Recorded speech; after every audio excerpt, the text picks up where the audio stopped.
Hello everyone, I am Rinki Jha from Adarsh Shiksha Niketan high school. आज हम Honey com का चैप्टर 5 पढ़ेंगे, क्वालिटी। इस चैप्टर में मेन दिखाते हैं कि एक जो ओल्ड मैन होता है वो जूते बनाता है, वो कितनी क्वालिटी वाले जूते बनाता है और बहुत टाइम लेता है। तो वही पढ़ते हैं इस चैप्टर में। स्टार्ट करते हैं। जो ऑथर होता है वो बोल रहा है कि मैं इस इंसान को बहुत पहले से जानता हूँ क्योंकि ये मेरे पापा के जूते बनाते थे। वो अपने बड़े भाई के साथ रहता था एक छोटी सी गली में लंदन में, और जो शॉप थी वो अलग सी थी, कोई साइन वगैरह नहीं था, बस वहाँ पे लिखा हुआ था Gessler brothers and in the window of few pairs of boots, और कुछ बूट्स थे वहाँ पे। He made only what was order, वो वही बनाता जो ऑर्डर किए जाते थे और कभी भी फेल नहीं होता था, वो एकदम फिट आते थे लोगों को। To make boots such as boots as he made seemed to me then and still seems to me mysterious and wonderful. बहुत अच्छे बनाता था मतलब। I remember well my shy remarks one day while stretching out to him my youthful foot. Isn't it awfully hard to do, Mr. Jasper? And his answer, given with a sudden smile from out of the redness of his beard. It is an art. उसने कहा था कि तुम मतलब कितना difficult काम कर लेते हो ये। तो वो हंस के कहता है मिस्टर गैसलर कि अरे ये तो एक आर्ट है। It was not possible to go him very often, मतलब वो उसके पास ज़्यादातर नहीं जाता था क्योंकि वो जो जूते बनाते वो काफ़ी दिन तक टिकते थे, इस वजह से वो ज़्यादा जा नहीं पाता था। One went in and not as into most shops but restfully as one enters a church, a sitting on single wooden chair waited a guttural sound and then tip tap of slippers beating the narrow wooden stairs, and he would stand before one without coat, a little bent in leather apron with sleeves turned back, blinking as if awakened from some dreams of। ज़्यादातर उसकी दुकान में कोई जाता नहीं था और वो अपनी दुकान में इस तरीके से बैठा रहता, जैसे चर्च में हम बैठे रहते हैं ना, वहाँ चुपचाप बैठा रहता था। और अपनी जो उसकी सीढ़ियाँ थी लकड़ियों की, उस पर ठक ठक करके ऊपर जाता था, उसकी चप्पलों की आवाज़ आती थी। बिना कोट पहने वो एकदम सामने खड़ा हो जाता था, थोड़ा सा झुका होता था वो, और चमड़े का पेटबंद पहना होता था उसने, और जो उसकी बाजुएं होती हैं वो पीछे मुड़ी होती हैं, आंखें टिमटिमाता हुआ जैसे कहीं जूतों के सपने से जाग कर आया वो, इस तरीके से था मतलब। और फिर एकदम से वो पूछता है कि मिस्टर गैसलर आप कैसे हो, क्या आप मेरे लिए रूस के चमड़े का एक जोड़ा जूता बना सकते हो। वो बिना शब्द एक भी कुछ बोले हुए दुकान के एक दूसरे हिस्से में चला जाता है और एकदम से एक चमड़ा लेके आता है और उसे कहता है कि देखो कितना सुंदर चमड़ा है ये। खुद मिस्टर गैसलर बोलता है कि ये कितना अच्छा चमड़ा है। तो वो कहता है कि हाँ, वो भी ऐसे कहता है हाँ। तो फिर कहता है कि तुम्हें कब चाहिए, और फिर वो एकदम से उत्तर देता है कि हाँ, अरे जल्दी चाहिए। तो कहता है ठीक है, 15 दिन के बाद लेके जाना, मैं अपने बड़े भाई से पूछ कर बताऊँगा। वो कहते हैं अगर मेरा बड़ा भाई है तो मैं उससे पूछ कर बताता हूँ, वरना वो कह रहा है कि 15 दिन बाद तुम लेके चले जाना। तब वो एकदम से थैंक यू कहता है, कहता तब मैं बुदवाते हुए कहता धन्यवाद, सुप्रभात मिस्टर गैसलर। वह भी उत्तर देता है सुप्रभात, और अभी भी अपने हाथ में चमड़े की ओर देखता रहता है। और जब मैं चलकर दरवाजे की ओर आता तो मुझे सीढ़ियों से ऊपर जाते हुए उसकी चप्पलों की टक टक की आवाज़ सुनाई देती, जहाँ वह अपने बूटों के सपनों की दुनिया में जाए। वो हमेशा ना मतलब बूट्स के बारे में ही सोचता रहता था जो मिस्टर गैसलर था, क्योंकि वो उसका काम था सिर्फ बूट्स बनाना, और वो इतने अच्छे से बनाता था ना कि बस उसी के बारे में सोचता रहता हमेशा। कह रहा है कि मैं उस दिन को अभी तक नहीं भूल सकता। ऑथर जो है वो कह रहा है मैं अभी तक उस दिन को नहीं भूल सकता। मैंने उसे कहा था कि मिस्टर गैसलर वह जूतों का आखिरी जोड़ा चू चू की आवाज़ कर रहा है। तो वो एकदम मतलब उसको इस तरीके से देख रहा था मिस्टर गैसलर कि ये जो स्टेटमेंट इसने बोली ये वापस ले ले, ये मतलब हो ही नहीं सकता कि वो कुछ बनाए और उसमें कुछ गलती हो जाए।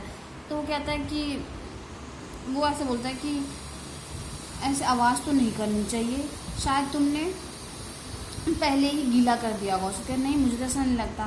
फिर उसने भी नज़रें झुकाते हुए कहा कि ठीक है, उसे भेज दो, मैं देख लूँगा। और फिर क्या धीरे से बोलता है कि और ठीक है, पैसे मैं उसके कम कर दूँगा।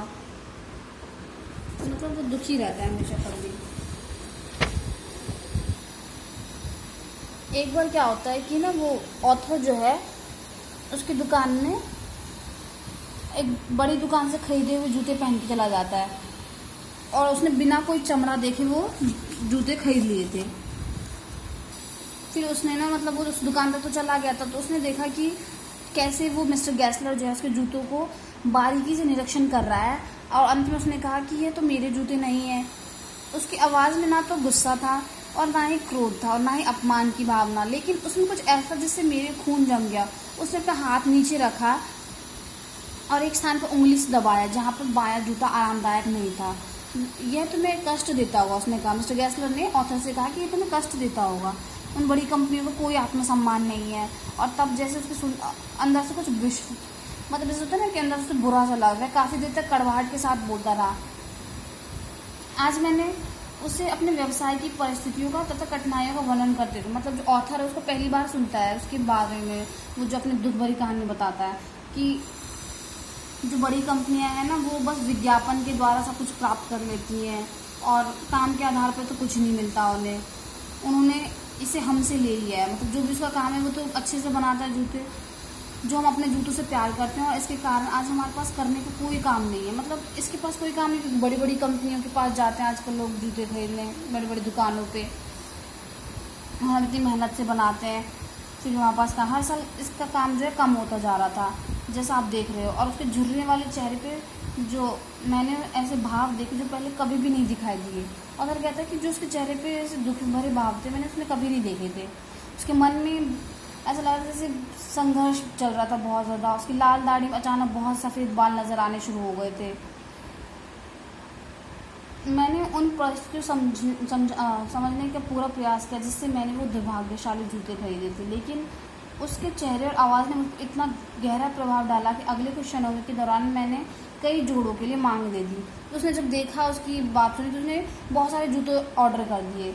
वे पहले के अपेक्षा अधिक समय तक चले, मतलब काफ़ी दिन टाइम तक चला, और लगभग 2 साल तक उसके पास ना जा सका वो। मतलब 2 साल तक उसके पास नहीं गया।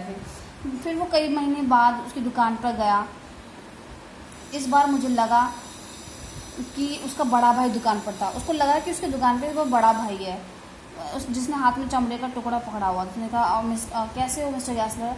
का निकट आया मेरी और झाँका, कहा कि मैं काफ़ी ठीक हूँ। धीरे से कहा, लेकिन मेरा बड़ा भाई मर गया। उसने कहा कि पर मेरा बड़ा भाई जो था, वो ब्रदर्स थे ना, 2, एक और भाई था उसका। उन्होंने कहा वो मर गया। और फिर जब ऑथर ने उसको ध्यान से देखा तो वो एक्चुअली में वही था जिससे वो डेली हमेशा मतलब पहले ही जूते खरीदता था। बट इस बार वो इतना बूढ़ा हो गया था ना कि उसको लग रहा था कि उसका बड़ा भाई है। फिर उसने कहा, ओह मुझे अफसोस है। हाँ, उसने उत्तर दिया कि एक अच्छा आदमी था, वह अच्छे जूते बनाता था, लेकिन मर गया। और उसने अपने सिर को ऊपर से छुआ जहाँ से बाल बिल्कुल पतले हो गए थे, उसके मृत भाई के बालों की तरह, या उसकी मौत का कारण दर्शा रहा था। फिर एकदम से कहते कि आपको कोई जूते चाहिए? और उसने चमड़े को अपने हाथ में पकड़े हुए कहा, यह एक सुंदर टुकड़ा है। वो हमेशा उसके हाथ में एक चमड़े का टुकड़ा रहता था और एकदम से कहते, देखो कितना अच्छा है। फिर मैंने जूतों के कई सारे ऑर्डर दे दिए। उसने फिर से दे दिए काफ़ी सारे ऑर्डर। उनके आने में कई दिन लगे, परंतु वह पहले से अच्छे थे। टाइम लगा बट काफ़ी अच्छे थे। वे कभी भी फट नहीं सकते थे। कह रहा है कि 1 वर्ष से अधिक समय के बाद मैं लंदन में वापस आया, और जिस दुकान में मैं सबसे पहले गया वह मेरे पुराने मित्र की दुकान थी। कहाँ गया था? वही मिस्टर गैसलर। विदेश जाने से पहले मैं 60 साल के व्यक्ति को दुकान पर छोड़ के गया था। जब विदेश जाने से पहले वो 60 साल का था, जब वो आया तो 75 साल का दिख रहा था, क्योंकि बहुत दुबला पतला हो गया था, बहुत ज़्यादा वृद्ध हो गया था। तो इस बार वो कह रहा है कि फिर उसने कहा कि क्या, वो एकदम से दुकान पे जाता और कहता कि क्या तुम्हें कोई जूते चाहिए? वो कहता है हाँ बिल्कुल चाहिए मुझे। फिर कहता है हाँ मुझे चाहिए जूते। तो फिर वो काफ़ी दिन बाद उसके जूते बन के आया और उसकी फिटिंग सजावट बहुत अच्छी थी। वो बहुत खुश था उन जूतों को पाकर। फिर वो 1 सप्ताह के बाद ना उसी गली से जा रहा था, तो सोचा कि मिस्टर गैसलर से मिलता हुआ जाऊँ। तो वहाँ वो जब जाता है तो वो देखता है कि वहाँ पे एक बड़ी सी दुकान होती है। बहुत परेशानी से वो अंदर घुसा। उसने दुकान में अंग्रेजी चेहरे वाला एक नवयुवक था। उसने कहा कि मिस्टर गैसलर अंदर है क्या? उसने कहा नहीं श्रीमान जी, हम आपकी खुशी में सेवा कर सकते हैं, हमने यह दुकान ले ली है। मैंने कहा हाँ।